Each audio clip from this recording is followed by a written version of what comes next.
She could not remember the last time her foot had touched the ground without fear. Every step since the accident had been measured, rehearsed, protected by metal braces and cautious hands, while the world around her moved on without waiting. Inside a bright, echoing car workshop filled with the smell of oil and steel, a moment was about to unfold that no one in that building, especially not a billionaire family that had exhausted every option money could buy, was prepared for. Before the story goes any further, take a second. If you believe in kindness, in second chances, and in the quiet power of ordinary people doing extraordinary things, please like this video, share it with someone who needs hope today. Comment below where you're watching from, and subscribe to Kindness Corner. Your support keeps stories like this alive. The girl's name was Aria Whitmore, 16 years old, once unstoppable on a soccer field, now carefully balancing her weight as if gravity itself had turned against her. 2 years earlier, a high-speed collision had shattered her leg and damaged the nerves beyond what surgeons expected to repair. Her mother, Celeste Whitmore, was a self-made billionaire who owned medical tech companies and private clinics across continents. When the doctors said recovery would be slow, she made it faster. When they said it would be expensive, she made it irrelevant. When they finally said there was nothing more to be done, she refused to accept it. Aria had access to the best hospitals, the most advanced robotic therapy, and private specialists flown in from around the world. Yet every breakthrough came with a ceiling, and Aria kept hitting it. Walking without assistance became the impossible line no one could cross. The workshop they stood in that day was not supposed to matter. It was only there because Aria's custom adaptive vehicle needed a modification, and the dealership subcontracted the work to a local mechanic known for precision. That mechanic was a single father named Rowan Hale. He lived in a small rented house on the edge of town, raised his 8-year-old son alone after his wife passed away, and worked long hours to keep life steady. Years before, Rowan had been a competitive runner until a workplace accident crushed his knee. Doctors told him the same words they told Aria: limited recovery, permanent adjustment. He never returned to racing, but he learned his body again, inches by inch, movement by movement, driven not by technology but by patience. When Rowan saw Aria step into the shop with her brace, something in him paused. Not pity, not curiosity, recognition.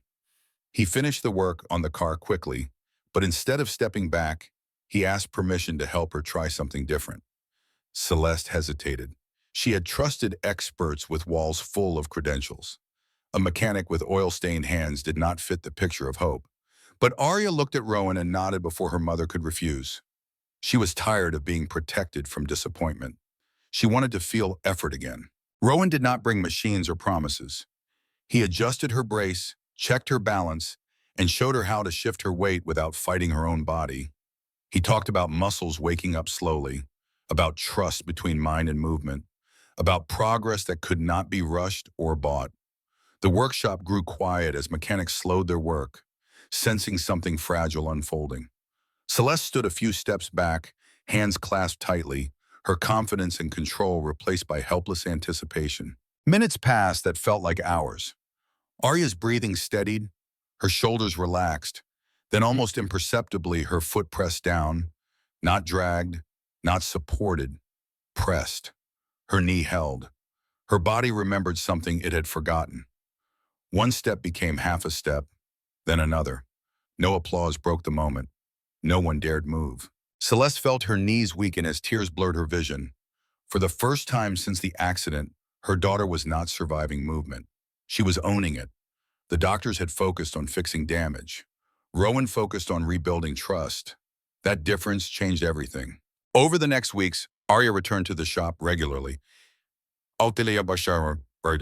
Not because it was a clinic, but because it felt human. Rowan adjusted exercises between oil changes and school pickups. Aria fell, stood, failed, tried again. Celeste watched not as a billionaire overseeing an investment, but as a mother witnessing resilience unfold. She realized that money had insulated her from patience. It had allowed her to skip discomfort, but healing demanded it. Aria's progress was not miraculous in the way headlines like to frame hope. It was slow, frustrating, uneven, but it was real. She began walking short distances without support, then longer ones. Her brace became lighter, then occasional.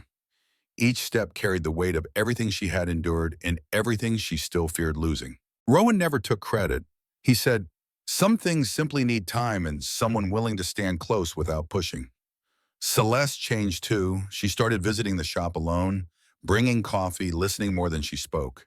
She funded programs quietly without naming rights or press releases, inspired by the idea that access should include dignity. She saw in Rowan Sharon the kind of strength money could not manufacture, and in her daughter a courage she had underestimated.